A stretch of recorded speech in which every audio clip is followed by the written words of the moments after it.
Hello friends, আজকে আমরা AC পরিষ্কার করছি। তো চলো দেখে নাও কিভাবে আমরা কি করছি, আমাদের সাথে থাকো। তো গত বছর তো কোম্পানি থেকে লোক এসে এসি সার্ভিসিং করে দিয়ে গেছিলো, তো আমরা প্রসেসটা দেখে নিয়েছিলাম। তো এবছর ভাবলাম যে চলো আমরা নিজেরাই করে নিই। তো দেখলাম বেশ ইজি প্রসেস।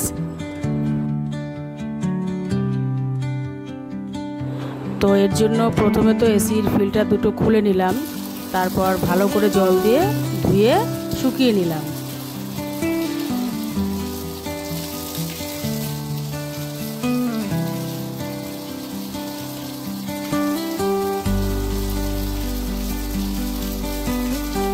তো এই দেখো ফ্রেন্ডস, এই যে ফিল্টারগুলো ধোয়া হয়ে গেছে। এবার এখানে প্রায় 20 মিনিটের জন্য শুকাতে দিয়েছি, তারপর বাকি প্রসেসটা কন্টিনিউ করব।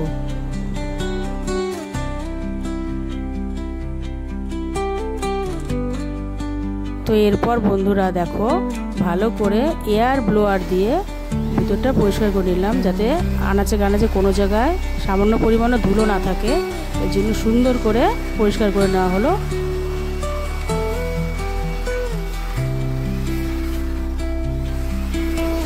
তো আমি তো জাস্ট পুরো ভিডিওটাই করেছি, কিন্তু এই গরমে মানে যার ক্রেডিটটা সে হলো আমার হাজব্যান্ডের ক্রেডিট।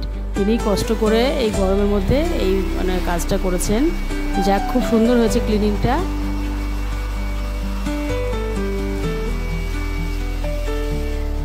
তো এই ব্রাশটা দিয়ে সুন্দর করে আনাচে কানাচে ব্রাশ করে দেওয়া হলো, যাতে কোনো রকম কোনো ধুলো ঝুল এগুলো না থাকে। তো ইয়ারলি এসি ক্লিন করলে তো সুন্দর হাওয়াও আসে এবং এসির আয়ুটা অনেক দিন মানে বাড়ে। এবার ধুয়ে রাখা ফিল্টারগুলো শুকিয়ে যাওয়ার পর আবার সুন্দর করে ফিট করে দেওয়া হলো।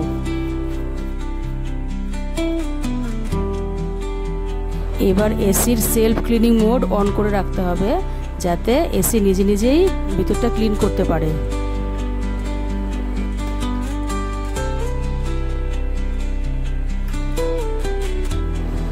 ব্যাস হয়ে গেল আমাদের এসি ক্লিনিং। এরপর আরেক দিন এসির বাইরের কম্প্রেসরটা ক্লিনিং করা দেখিয়ে দেবো আপনাদের সঙ্গে নেক্সট ভিডিওতে। তো আজকে সবাই ভালো থেকো ফ্রেন্ডস, বাই বাই।